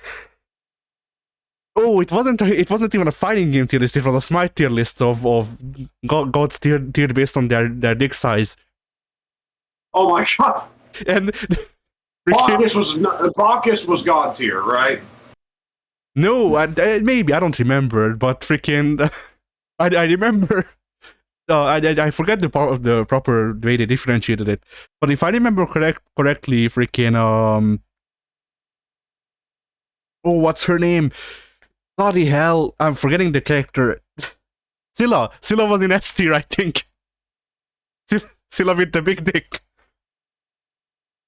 Oh, Scylla. Yeah, when you've got 30 of them, I guess. For a second, I got Scylla and Sarkett confused, and I was like, oh, so Sarkett's dick is backwards? I mean, I guess the one with the smallest dick is probably Hercules or Thor, isn't it? Cupid, I think. Yeah. Oh, that's cheating! Yeah. Cupid's a little baby. Yeah, I would say you can only count the adult characters. I mean, And Scylla Scylla... doesn't count because Scylla's a little girl. Oh, I figured that the Scylla, like the little girl you see, is just like a puppet. I mean, I guess it could be, yeah. I always kind of figured like the little girl you see with Scylla is like the anglerfish dangling the little light, right? You know? Yeah, the Vaba Fett. Yeah, there you go. The real Scylla is the tail. Yeah. Freaking. Like, obviously, Danzaburo was put among the small dicks because he's Japanese. Haha. But if they were ranking testicle size... Yeah, if they were ranking testicle size, Danzaburo outweighs everyone twice over. I refuse to believe Raijin is not well endowed. I mean... What do you think he has his drums mounted on? I mean, look. Raijin is the only character with a dong skin. Yeah. You have to consider the nitty-gritty details. Yeah. But like the thing with shit like this as well is that like there comes a part of evolution in linguistics when people stop using things literally and start using them to have other meanings like the word literally, but. It comes into an issue with things like this because like I say that characters have a big dick when they have a certain kind of like leader personality. so it technically speaking, I don't know if I say she does specifically, but like I would unironically say that same like Mulan has a big dick because Mulan has a very freaking like I don't know like freaking Confident and defiant. yes. She's a very competent and defiant. She has a very different, freaking competent and defiant personality. So when you look at it that way, technically you could rank dick sizes if you mean it in the means of their personality. But it was just a shitty meme tier list. So like My favorite meme tier lists are the ones where it's like when the kids in the back of the car ask for McDonald's, what do they respond? Those tier lists, right? yeah, I freaking. I think my favorite tier list from anyone was there was a guy I watched who uploaded a video that was 2 hours long of them making a tier list called "Tier List of Fast Food Mascots I Could Beat Up." Like that, like just You don't know what Grimace is capable of. true. Actually, I think Grimace was in the not likely to actually beat category because of that. Yeah, But like Grimace might eat people. We don't know. Grimace, we know Grimace eats people. He ate that kid. Oh, right. Grimace is very, very freaking dangerous. You can't pick fights with Ronald McDonald. He's the half brother of Pennywise and the Joker. Yeah. Ronald is the half clown son of Sparta. Yeah. What was that really old meme from like 10 years ago where Pennywise says, "You disgust us, you're not a real clown." And then Ronald McDonald points at him and says, "I've killed more people than you." I remember that, I think. Yeah. So 8 trillion happy customers. yep.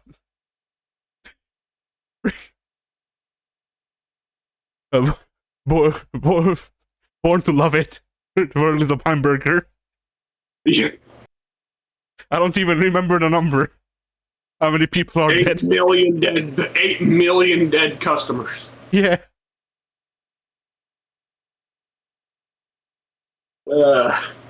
So I just remember. Yeah. I always remember what during the one of my favorite Super Best Friend LPs was when they did the Punisher game.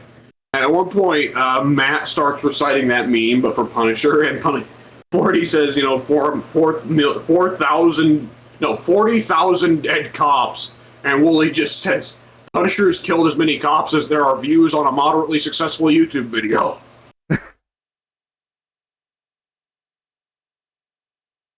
I just love when people associate weird numbers like that, which I guess makes sense for Wooly because that's his job. But yeah,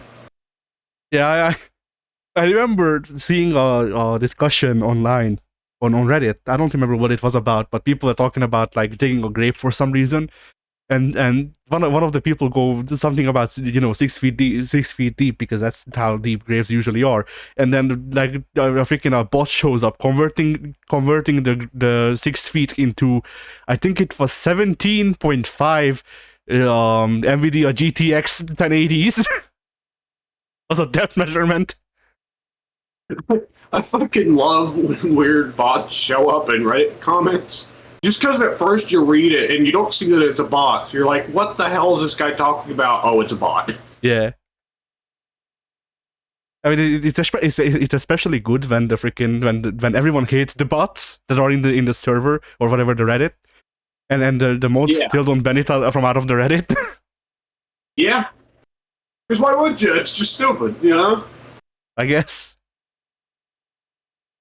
But anyway, fighting games. So I was going to say something about the freaking the. How many NVIDIA GTXs are there in a Zangief? Well, probably 17.5. He's probably 6 feet tall. No, he is not. Ryu is probably 6 feet tall. I don't know. Is like do we count Zangief in his normal pose, or do we count Zangief standing up? I'd count him standing up. All right, then he's probably more than 17.5. Ooh. Who's the tallest fighting game character of all time? Because there's someone taller than Abigail, right? Kusaragedo. There's got to be someone bigger than Abigail. Was Nemesis or Sentinel bigger than Abigail? Kusaragedo. Oh, Sargetto, yes, I always forget about him. He's just so weird. Yeah, Kusaragedo is... Sargetto is bigger than any of the bosses if he were standing up, I think. Yes. Would he be bigger than Galactus standing up? No, that's what I was going to say. Like, Apocalypse, I think it was Apocalypse. Who the hell had 3 stages in Marvel 2? I just remember this weird goo monster that looked like a shitty ass symbiote, like someone's symbiote OC. And that was the third phase. It was something like that, because Marvel X-Men vs. Street Fighter, the final boss, was Onslaught, I think. And then Marvel vs. Capcom 1, the final boss was Apocalypse, and that's the game where we had Cyborg Akuma. Yeah. And then Marvel 2 had the weird OC, I guess because Capcom didn't want to make it a Marvel boss again. So yeah, like I was going to say that character, but then Galactus. But then I feel like Galactus is cheating as well. Yeah. So like for an actual character, the boss from Marvel 2, whoever he is. Something just occurred to me. Is Ultron Prime from Marvel Infinite like Dark Khan if Dark Khan wasn't stupid? No, Ultron Prime is just as stupid as Dark Khan. I don't know, it makes sense to me that Ultron and Sigma would mix. I mean, I guess I just don't like it. Like, I don't know. He's not a cool villain, that's true. But he's not actively dumb like Dark Khan is, you know? I don't know, I feel like Ultron Sigma is pretty dumb. It just, like... Sure. Like they're opposites. That's what I'm gonna say, they're opposites. Ultron Prime isn't dumb, but he is lame. Dark Khan is dumb, but he's almost kind of cool, you know? I guess, yeah. I mean, even just the name of Dark Khan is just, like, so stupid. Yeah, and he's got a lava skull face. Yeah. Oh, man. But you have to keep up with Scorpion somehow. I don't even remember what his actual special moves were, because I don't think he had the hammer, and I don't think he had the Omega Beam, so he didn't really have a combination of Shao Kahn and Darkseid's powers. He had the shoulder charge, I think. Yeah, I guess that would make... Yeah, he probably would have had that, yeah. He probably had probably had other things, but I don't think I've actually seen a boss fight against Dark Khan in, like, 4 years at least. Yeah. At what point does that character not stop being a combination of Darkseid and Shao Kahn and just be Shao Kahn on fire, you know? Yeah. That's why it's Dark Khan. His skin has been charred off. It's just the freaking Shao Kahn skeleton on fire. There's an alternate timeline where it said we get Shao Side, and it's just Darkseid made out of bones. Yeah. And then, but in that universe, they licensed out the freaking spooky scary skeletons song. Yeah. And that's the final boss music. Okay, can I just say how weird it is that they decided to do an amalgam with Darkseid and Shao Kahn, but they didn't with the rest of the cast. So we didn't get Super Raiden. Or, would it be Bat-Lou? No, Bat-Zero! Right! Because fucking, because that's Sub-Zero... What? Looperman! Looperman! No! Wonder Katana. Was it Marvel was it Mortal Kombat versus DC, or was it Injustice 2, where Sub-Zero's arcade ending was Batman dies but Sub-Zero becomes the new Batman? I don't know. I think it was in one of those DC. games he becomes the new Batman. Bat-Zero really needs to stop being so bad so he can become a Bat Hero. Yeah. Speaking of Bat Hero, have you seen that bootleg of Batman? It's great. No. It's great. I'll see if I can find a picture of him off recording for you. But yeah, freaking. Kano Stroke. Yeah, Kano Stroke. with Belt Paulson. Freaking. I don't even remember like a lot of the guests. Freaking. Like song, I guess. Yeah. The trouble is, who has to get merged with Baraka? Martian Manhunter, even if he wasn't in MK versus DC. Martian Manhunter. Oh no, the other bad guy on the DC roster in that game was Joker. Oh. Joker with Baraka's the is an Jaraka. uncomfortable plot. The Jaraka is one big smile. Oh no! Instead of one long arm blade per each arm, it's just a lot of knives coming out of each arm. No, it's a lot of knives coming out of his teeth. Yeah, what comes out of his arms instead is Joker gas. Yeah, what comes out of his arms is the freaking the big little pole with the bank on the end, the bank flag. Freaking. Oh no! What other characters are there even? Shazam. Hang on. Yeah. Hang on. From that, we can extrapolate. Harley Molina. Harlina. Yes, Harlina. Or Harlina Queen. That. Ooh, the fanboys would. That's so close to being like just actually Harley Quinn though, Harlina Quinn. It's just Harley Quinn, but she eats people now. Great. Yeah. Freaking. Wait, Catwoman was in that game.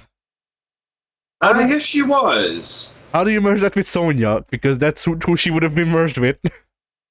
I'd say Wonder Woman gets merged with Sonya. I don't know, like Kitana is much more Kitana is much more the leading female character in Mortal Kombat in my mind, but that's just because she's together with Liu Kang. Yeah, but Kitana's also Kitana's almost spent as much time on the bad guy roster as she has on the good guy roster, though, which is more fitting for Catwoman. True. Who's Jax? Green Lantern, I guess. Who? Green Lantern, I guess. They're both yeah. military men who tend to be like the courageous one, you know. Yeah, they are both afterthoughts. Oh man, Johnny with Flash's powers would be so annoying. Yes. Johnny on the Flash has a freaking a fatality where he does the splits and then continues to do the 7-page aura to your balls. Yeah. And it, like the other, he does it so much and so aggressively and so hard that the other guy is like a rock'em sock'em robot and his neck just keeps growing. Yeah. Hang on. Yeah. If Sub-Zero gets mixed with Batman, does that mean Scorpion gets mixed with Robin? Or Superman. Oh, that would just be wrong. On so many levels. Yeah. No, Scorpion is mixed with Catman. Catman? Catman! Do you not know Catman? I mean, I remember seeing him, I just don't know pretty much anything about him. So at first he was like a joke character villain imitating Batman. But one of the other villains hated him so much, they took all of his gear from him and stripped him naked and just dropped him in the African savannah and told him, all right, get fucked, buddy. And they thought, oh, well, that'd get him killed. No, he comes back like a decade later, ripped, and he's got all the lions of the savannah are now his pack, and like, he's now a super badass and all this and that. I see. Yeah.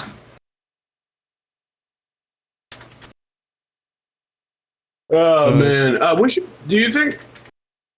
Yeah. Have we run out of things to talk about now? Have we heard the dick around stage of the podcast? I mean, there is. We could discuss like what we because we didn't really discuss what we would look forward to in Injustice 3 aside from like the for the game design to be better. Okay, But like, we okay. didn't discuss characters and shit. I've got two questions then. What character do you most want to see return from Injustice 1 or Injustice 2? That's a hard question for me because there's multiple characters from Injustice 1 that didn't return in 2 that I really liked. Because I did miss Zatanna in Injustice 2. Well, retroactively, I guess, because I learned how to play Zatanna. Like, I got to play Injustice 1 after 2, but yeah. Yeah. Like, I did miss Zatanna. I would like more representation for Martian Manhunter overall. And also Raven. It'd be interesting to see Martian Manhunter properly balanced. Yeah. Like, just give him a new moveset. Just freaking torch everything you had and start over. Just like, Yeah. I just want the character back, honestly, not the moveset. I think that if they do Injustice 3, they should torch everyone's movesets. Yeah. Because I really think that a lot of the Injustice movesets are just kind of awkward and don't fit the character. Like, Batman has never felt like Batman in Injustice, you know? Yeah, I agree. Like, I'm struggling. Like, the only real moveset, the only moveset in Injustice, there's only one in Injustice that I would say I love and I would miss if it was gone, which is Swamp Thing, and Swamp Thing's not coming back for Injustice 3 anyways. Oh, is he dead? No, it's just that he's, like, obscure enough of a character that it was kind of like a one-off gimmick, you can tell, you know? Yeah. I love him, but he's not one of DC's huge stars. Yeah. I mean, speaking of characters, you don't even need to ask which new character I would want, I don't think. It's pretty obvious. Actually, tell me. Booster Gold. Yeah, Booster Gold's one of the biggest missing presences from the first two games, definitely. Booster was in that unique spot where he was begged for in both games. I mean, Booster Gold is, like, honestly, Booster Gold might be one of the best comic characters overall, just because he's just enough of a shit that he just reaches out to people even if they don't like superheroes, because he's just enough of freaking a joke of a superhero. Yeah, and there's also the whole thing of, like, you never know if he's being a shit intentionally to try and make people not take him seriously, or if he's just being arrogant, you know? Yeah.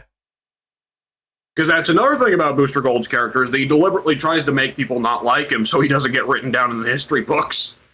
They get fucking strangled in the cradle. Yeah, I mean, if he got written down in the history books, he would die, so yeah.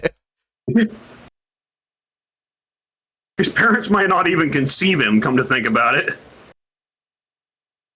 Well, you know, the history books say we're supposed to get together, I guess. Is not the good basis for a relationship. Yeah.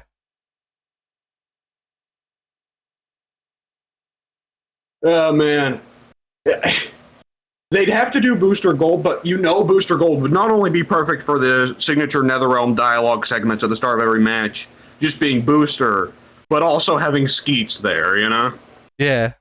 I mean, like, honestly, I'm like, we're gonna probably disagree on this just based on like one deciding factor, but like I'd say if they had the Booster Gold right, I would say that he would be Johnny Cage but good. Yeah, pretty much. That's Booster, yeah. The difference is that I think Johnny is just kind of naturally an arrogant asshole, whereas Booster varies between doing it intentionally, trying to come off as an asshole, and whereas sometimes he's just naturally being an arrogant asshole. Johnny's never intentionally doing it, you know? Yeah. I mean, like, I'm not even saying that, like I'm trying to say that Booster Gold would be on the good side. I'm trying to say that Johnny Cage is just bad, like badly handled. Yeah. I love Johnny because there's growth throughout X and 11, you know?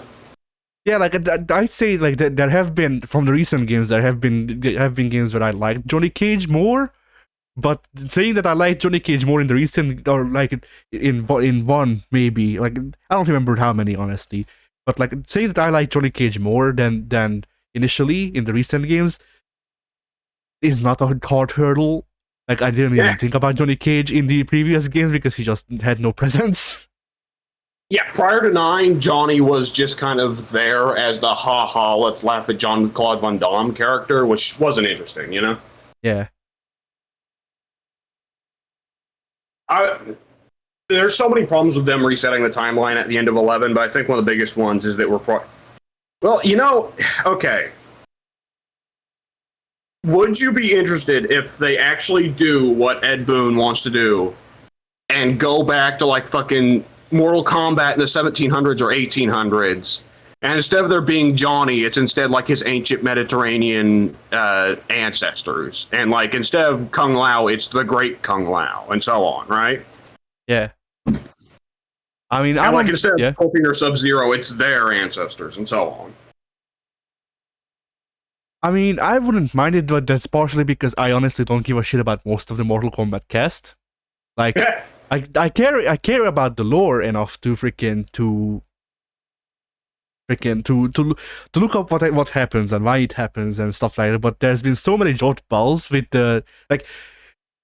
I'll say it this way: the 3D era Mortal Kombats were really bad, but the way they gave lore was actually okay. Not the actual story modes, the arcade endings. I mean, the ones that where they actually existed, not Armageddon as well, But like some of the arcade endings built on the characters enough for them to actually have characters, and then because of the reset in 9, people stopped having as much characters, or at least you didn't know what was canon and what was not. And yeah, that's what I was about to say. Is like there's still good arcade endings in 9, X, and 11. The trouble is that now so many of them are non-canon, and it's like doesn't make sense because several of them like don't jive with how the character's actually treated in the story, you know? Yeah, and that's my other thing is that now that there's a big cinematic story, which I dislike, for the exact purposes that it's bad, or the reason I think it's bad, which is that it takes a handful of characters, makes them protagonists, takes a handful of characters, makes them antagonists, and it leaves this thing where if like characters just get shafted. They don't really get to be characters because they need to serve a purpose in the story, and sometimes it still happens with arcade endings and stuff like that, but it's less likely to happen because if Bison is playable, Bison needs to have a reason to do things, and you may dislike those reasons, you may think that they're not well defined or whatever, but like, you know, like Bison wants world domination. Very, very freaking basic, just Master Stirling villain shit. But you will care about Bison about Bison getting world domination if you're playing as him, because he has a character. What reason do I have as a person who likes pretty much only antagonists in Mortal Kombat to actually care about my character when all they do on screen is eat shit and die?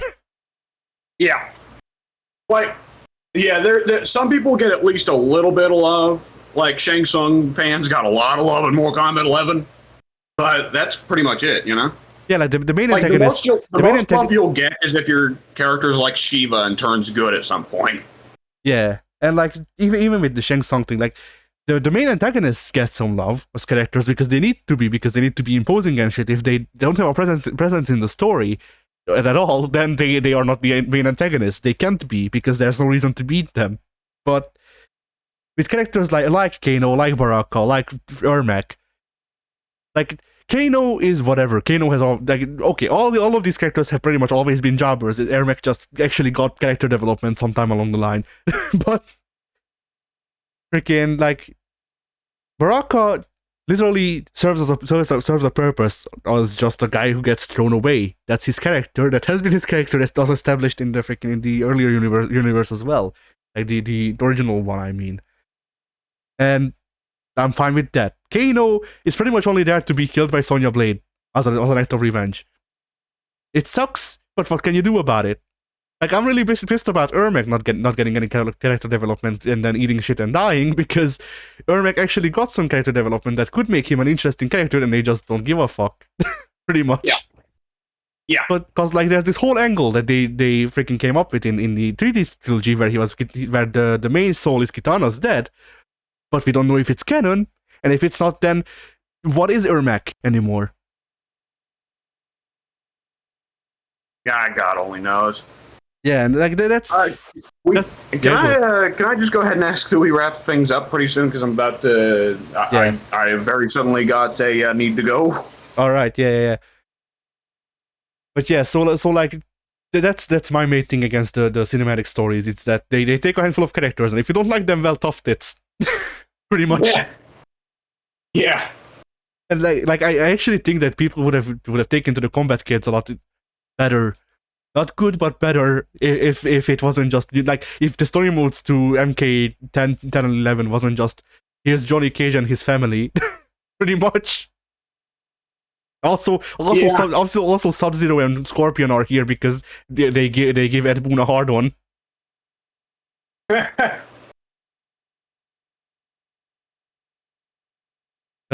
yeah. Anyway, I guess we can wrap things up then, so that you may leave. All right, yeah, I gotta head off. All right. Well, fighting games were. Fighting games were.